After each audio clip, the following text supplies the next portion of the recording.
I'm going to sneak a little message in here before you jump to the beginning of the challenge session. You don't really know much about me. I haven't really shared much about who I am and my life and so on. So what I'm going to do is I'm going to put at the end of this challenge session a little story about me. Well, something about me. So if you were interested to know some things about me, like how old I am, how old my son is, those kind of things, well then I'm going to put that at the end of this challenge session. It is more accurate to conceive of yourself as the infinite, invulnerable immortal that is temporarily animating this avatar. And therefore, the true ideas which are reflective of who you are do not arise from the AI, but instead arise from or are downloaded into the avatar from all of you that exists outside of the avatar in your infinite space. If you are going to be a wise living being, then it's important that you have the capacity to determine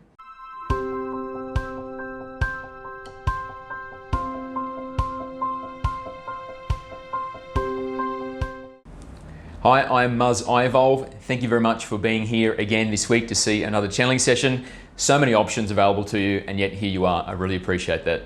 You may or may not have noticed that my subscriber count has only grown by 3 subscribers in the last 5 weeks.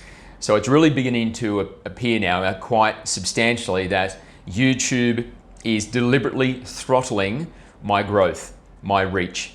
And I would assume it's because of the substance of what I'm sharing here and the things that my guides are saying. If you can help me sort of overcome that deliberate restriction on my growth, then the thing that you could do which would be most beneficial would be to share my content. So if you have a Facebook or an Instagram or a Twitter, or you're in a forum or anything like that, anywhere you think and you're comfortable to share my stuff, then please do. I would really appreciate that, because YouTube, it seems, has made the decision that they are not going to allow me to grow organically. So I'm just going to have to do it through brute force instead. So please help me out on that. The 3 Awakenings That Save Humanity. The book which I co-authored with my guides, available in paperback, audio, and ebook. If you want to have a completely different concept of what it all means and the way that you feel about your own existence and even the way that you live your life, so it becomes more appealing, makes much more sense and more meaningful, then this book is going to contain ideas that will go a long way to making all of those happen. And the link is below this video. If you'd like to donate to me, then I've created a membership site now where you can help me out and you actually get something in return. So you get the transcripts, the audios and the videos of every channeling I've done in the past and every channeling I'm going to do in the future. There are 3 levels, and the most expensive is less than 2 quarters per day. So it's a great way that we can help out each other. Thank you. And on to today's topic. What is the secret of the Master's wisdom? Greetings and thank you for the question. What is the secret of the Master's wisdom? We have decided to channel on this today because it is an opportunity right now in the manifestation, the energetic dynamics of your planetary experience, that when a fundamental new way of looking at ideas can be incorporated, then all of you can level up quite significantly in your capacity for wisdom, for wise thinking, which in a way is paradoxical, because true wisdom does not come from the intellect, but instead arises from somewhere outside of the intellect. Yet when it passes through the intellect, as it enters the consciousness of your mind, then if you have a discerning palate, so to speak, you are able to perceive when it is wisdom and when it is something which has arisen from the mind. The mind can be described as an organic artificial intelligence, and it is inherent to the avatar. So if we step out and look at this from a broader view, you are the infinite being, and you existed before this lifetime began, and you will exist after this lifetime has concluded. And so the avatar, the reflection you see in the mirror, is not actually you. It is just a temporary flesh suit, a meat puppet that you are animating during this particular life cycle. And inherent is the organic artificial intelligence, which is the brain, the mind. So, the true essence of you is flowing into the avatar to animate it from an external source. So your presence isn't arising from within, but is rather arising from without.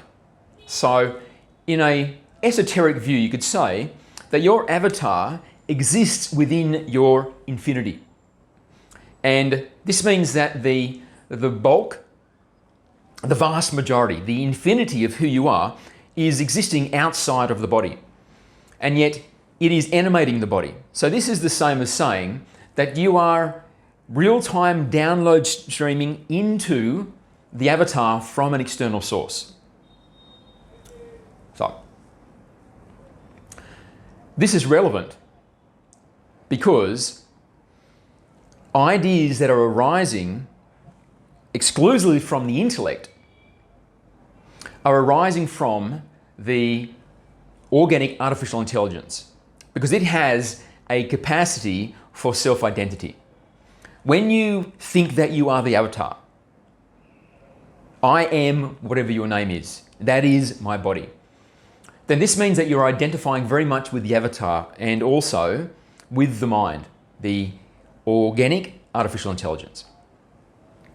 However, it is more accurate to conceive of yourself as the infinite, invulnerable immortal that is temporarily animating this avatar.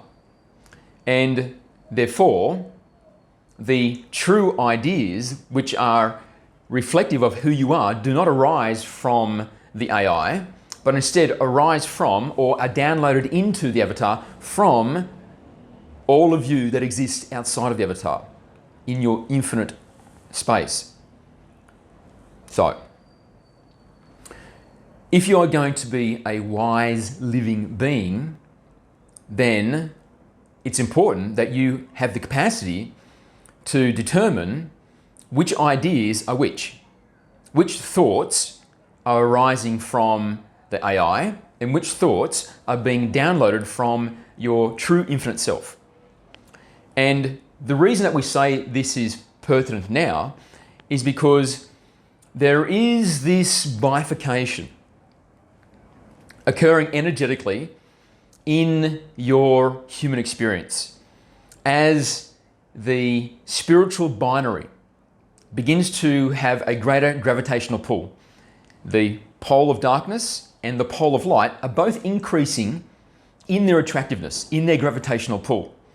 And so now there is a bifurcation energetically or spiritually in the human field. And this, of course, is manifesting in all manner of ways, because the very basis of everything is energetic. At the root of everything, it's energy. And when there is a bifurcation on the spiritual plane into these energetic polarities, then of course everything which is built on top of that is also going to go through some degree of bifurcation, of transformation. And this is manifesting in this concept of ideas, in that now the ideas which are arising from a motivation of darkness and those that are arising from a motivation of light are becoming much easier to discern. And not only much easier to discern, but if you also shift into the light, then you are going to become more proficient at determining which of these ideas are which. So, Usually at this place we say, let us begin in this way, but I think we're past that. So let's continue with this idea about the master being so wise. What is the master's secret? A question we have for you is, do you think it's the master's intelligence? Is it the master's intellect that is the source of their wisdom? And we are assuming that you have said no to that. Because if that were true, then the world's most intelligent people would be the world's most wise people. But you have observed that this is not true. And it is even possible that someone who is not that intelligent at all can actually still be quite wise. So there is some degree of mutual exclusivity between this concept of intelligent and wise, although there is some overlap, of course. But in the most part, they are mutually exclusive. And so this means that the master is using a decision process or a decision tree about what the quality of ideas are, which is outside the realm of intellect. Mostly. There is some overlap into the intellectual field, but mostly it is outside of that realm. And the master seems to do it with absolute ease. There is no time of pensive calculation and intellectual machination to come to a conclusion about a very wise perspective of a certain idea, of a certain situation, scenario, and so on. So how is it that the master can do it with such ease? Well, let us explain. The spiritual spectrum has the binary, the darkness on one end and the lightness on the other end. And so it's a very simple concept. Two poles on a spectrum. That's a very simple concept. And when an idea or a circumstance or a scenario is evaluated on the basis of this energetic spectrum, then it really becomes so simple, because in the very fundamental way of analysing it in this context is it good or is it bad? Is it of the light or is it of the darkness? And it becomes very simple to have a wise opinion, a wise view, a wise perspective of something when it is reduced to this very simple methodology. However, the way that much of your thoughts and ideas are processed in the human field at this time is through the intellect exclusively.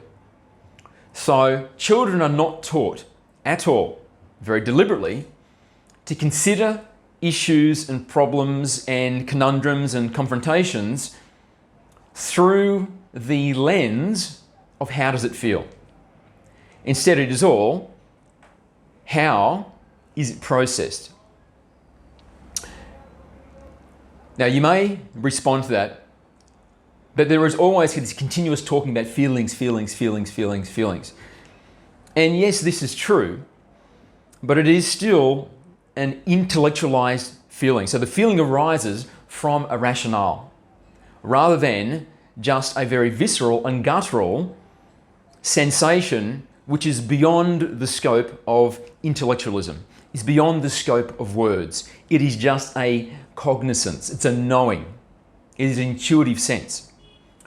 The way that feelings are used in the current political and cultural and social environment, the way that it is used to manipulate humanity, is that the feelings arise not because they are at the very base, but rather It's because there has been a rationalization, an intellectualization, which has been laid over, and then from that arise these feelings. But the rationalization, it's synthetic, and therefore the feelings that arise are also synthetic, and they are not aligned or appropriate to what is actually occurring in this situation.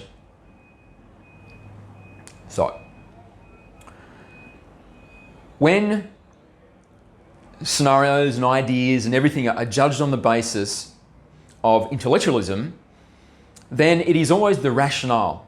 It is the rationale which is given the highest reverence, rather than the visceral base level feeling in the context of the spiritual pole.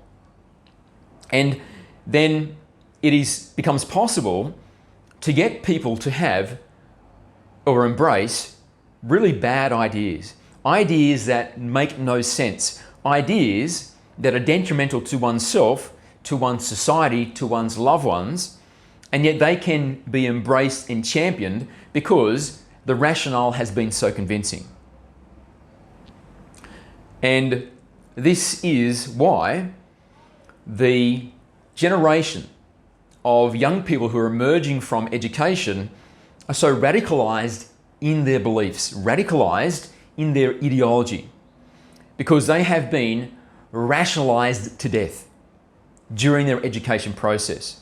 And they have been taught to have no consideration of the guttural, visceral, base level feeling, the intuitive sense, but instead to be hyper emotional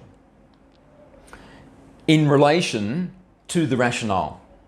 So they are taught the rationale, and then when anyone does anything which appears to betray the rationale, then they are incited, instructed, given permission to become hyper emotional and hysterical, that someone dared betray the rationale.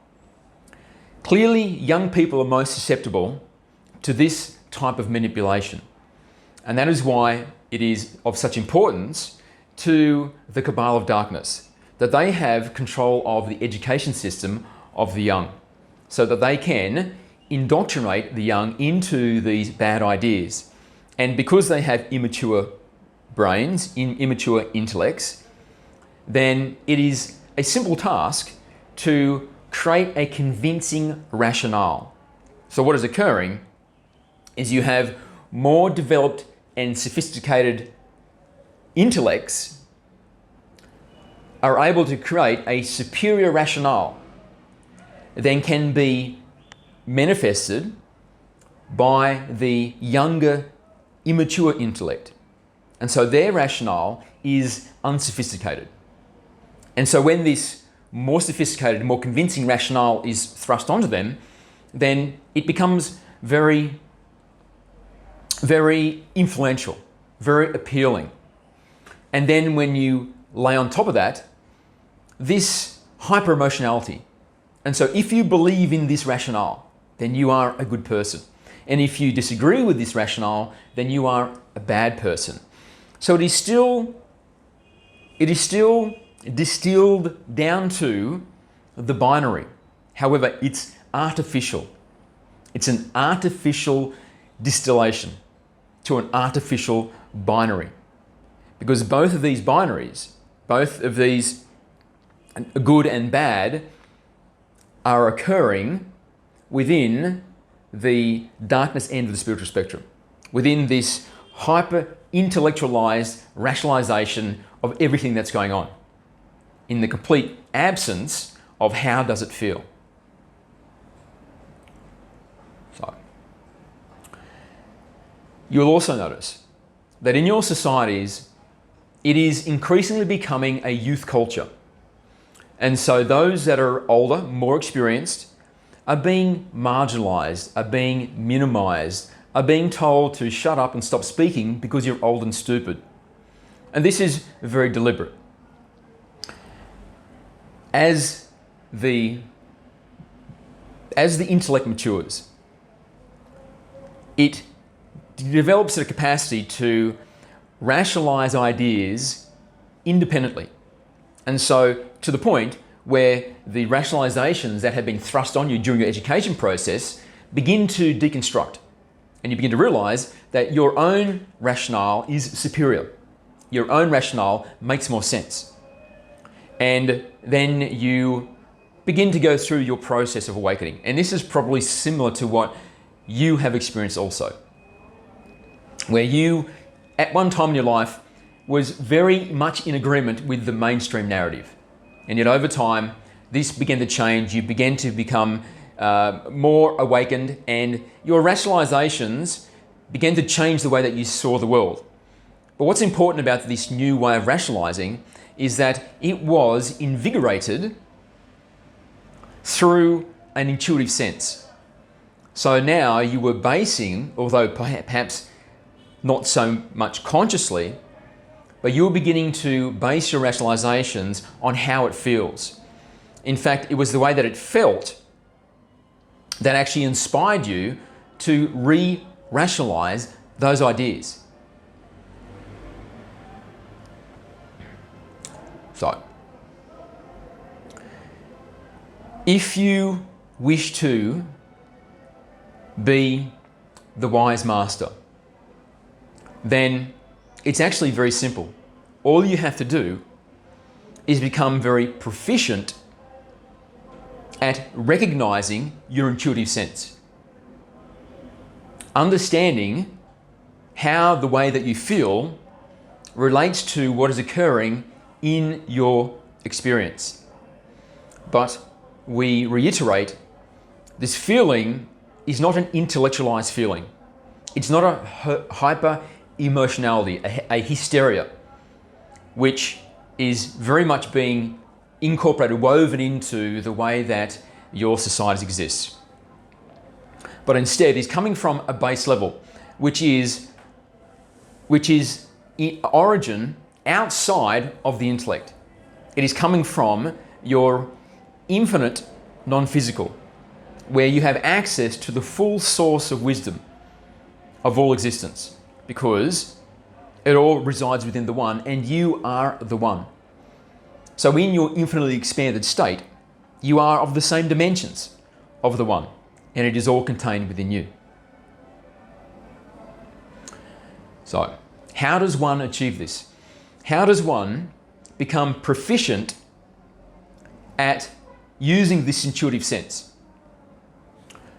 Well, because it is reduced to the binary. Is it good or is it bad? And we realize this sometimes will seem like an oversimplification, but at the very basis is this spiritual spectrum where there is the darkness and there is the light. And so everything can be fundamentally, to some degree, reduced to these two elements. When the wisdom is more resonant with who you are, then the more you are going to be sensitive to it, the more that you are going to perceive it. And this is the same as saying that the more you are of the light, then the more the ideas and the concepts and scenarios arising from the light will have a resonance with you. And so they will stand out more brightly. You will be more in a greater sense of perception of them. And at the same time, the ideas which are arising from the darkness end of the spiritual spectrum, they also will stand out to you with a greater degree of emphasis, of potency. And so now it becomes much easier to make this discernment between different ideas, different scenarios, different circumstances, different life choices, and so on. So now it's very simple, because now that you are cognizant that if you are a being more of the light, then you are also a being more capable to be wise. Therefore, all you need to do is to polarize into the light. And this is synonymous with saying that you must purge your darkness. So, any ideas, any feelings, any emotional states, any self-conceptions which are off the darkness end of the spiritual spectrum are erroneous, are inaccurate, is not a true representation of who you are, because you are an individuation of your Creator. And in the lexicon of human emotion, your Creator is love and light. And as you are built from your Creator, you're an individuation of your Creator, then your constituency also is love and light.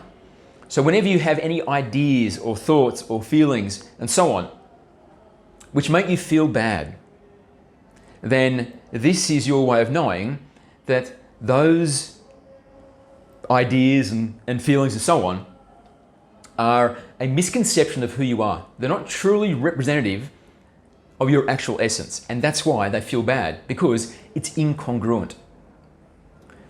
And once you can clearly demarcate those particular qualities, you can excise them from your identity and you purge them. You let them go. You let them go because you understand that you are the light and nothing but the light. And so your ideas and your emotions and feelings and energetic state are always going to be derivatives of love and light. So the derivatives of love are gratitude, peace, happiness, joy, bliss, love, and sympathy, empathy, compassion, caring, honesty, integrity, dignity, and so on. These are the derivations and the artifacts of love. And this is what you truly are. And so when you are truly expressive of yourself, then these are the qualities which comprise you. Then in this state, you will have a much stronger and significant resonance with wise ideas, wise concepts. And it'll become much easier for you to discern them. Because at the same time, those which are clearly not good ideas, which are bad ideas, will have a equally strong quality of incongruence with who you are realizing that you are. And we say realizing because your entire existence to the very last moment will be an ongoing process of realization of who you are, until ultimately in the final moment you will realize, I am God. Always have been. And then you will just coalesce back into that identity. So, this concept of the rationalization of ideas entirely through the intellect and not through the intuitive senses gives rise to hypocrisy, gives rise to cognitive dissonance. So for example, there are some who say, my body, my choice, when referring to their reproductive health and their right to abort and terminate pregnancies. Yet at the same time, they will also entertain the idea that those that have chosen not to receive the inoculation must be inoculated. Clearly, these ideas don't make sense in the same environment. This idea of my body, my choice. And yet they can be entertained by the same individual, and yet they do it without having an awareness that this is what they are doing. And that's because they are living their life on the basis of the rationale of each idea. And the rationale has just been an intellectual manipulation of their worldview so that they can entertain all of these conflicting ideas. Your societies are being deliberately fragmented, and through these concepts such as intersectionality and racial equality and gender equality and so on and so on and so on. Your societies are being fragmented into smaller and smaller and smaller and smaller and smaller and smaller subgroups. Because when you are in many, many pieces, you are much weaker, much less able to resist a centralized, single, oppressive authority. But similarly, your psyches and your personalities and your intellects are also being fragmented. And it is being fragmented through the rationalization process, through the over-intellectualization of all of the ideas and ideologies and so on in your environment. And by doing this, by getting you to entertain completely conflicting ideas, this cognitive dissonance, then this also makes you weak as an individual. So the net effect is you have a weakened society comprised of weakened individuals, because everything has been fragmented. The fabrics of your societies has been fragmented. Families have been fragmented, and the minds and the psyches of each of you individually have also been fragmented. But this is your opportunity to reduce it down to the simple form. The master exists at the level of simplicity, because the ultimate truth is the ultimate simplicity. And that is, there is only one. The one is the ultimate truth. And it is the ultimate simplicity. And so, as you move towards being in possession of this ultimate truth through the process of realization, not just intellectually, but through the process of realization, which, as we said, occurs at the very end of your existence, when you have the final ultimate realization, which is, I am the one and always have been. Then this progress is going to be progress from complexity and chaos to increasing simplicity and harmony. And at this level of simplicity and harmony, making decisions is very simple, because decisions are made on the basis of this spiritual spectrum with the two binaries.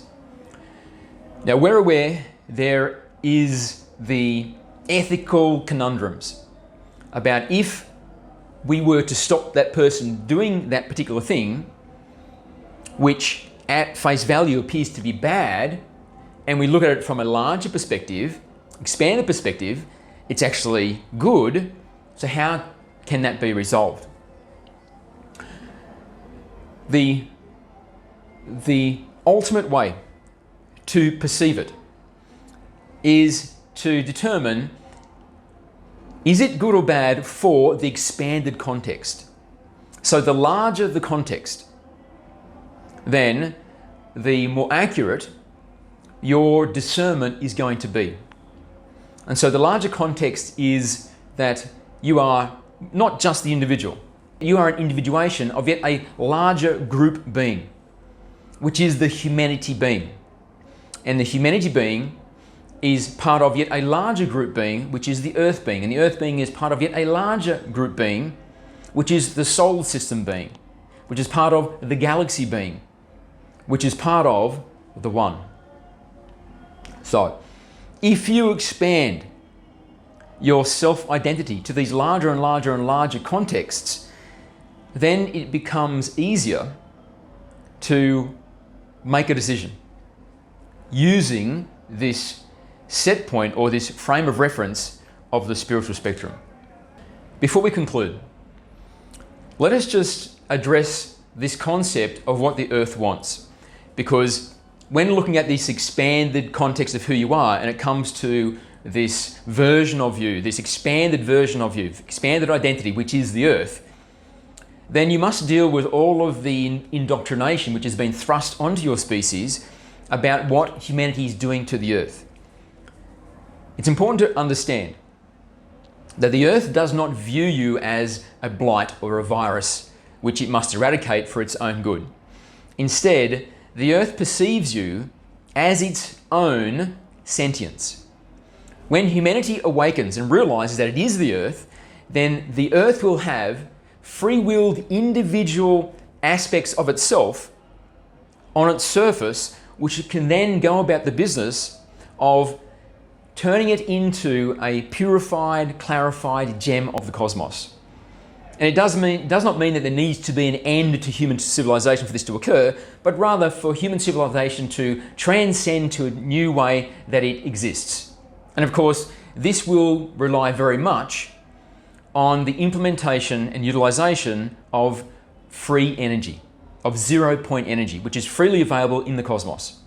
And the only reason humanity has not embraced those technologies already is because the cabal of darkness has stolen this from humanity.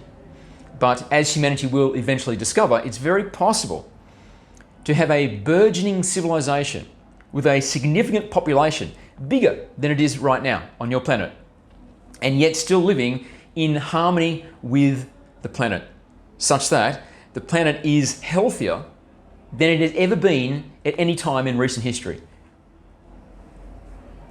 So, let us finish in this way. You may have noticed that all roads end at the same place, and that is you becoming a being more of the light. You becoming a being which is truly virtuous. Virtuous not because it looks good in social media, virtuous not because it gives you a sense of superiority, but virtuous because it's a true expression of the beauty of who you really are. And this journey is the journey of realization to discovering the truth of who you are. And so if you wish to be fully aligned and on the trajectory which is most efficient for this process of discovery, then start living the truth of who you are now in everything that you do. And then all of these extra parts of you will begin to become part of you. So we have spoken in the past about miracles. We have spoken in the past of the ability to do great things. And we are speaking in this session about the ability to be very, very wise, to be a master yourself.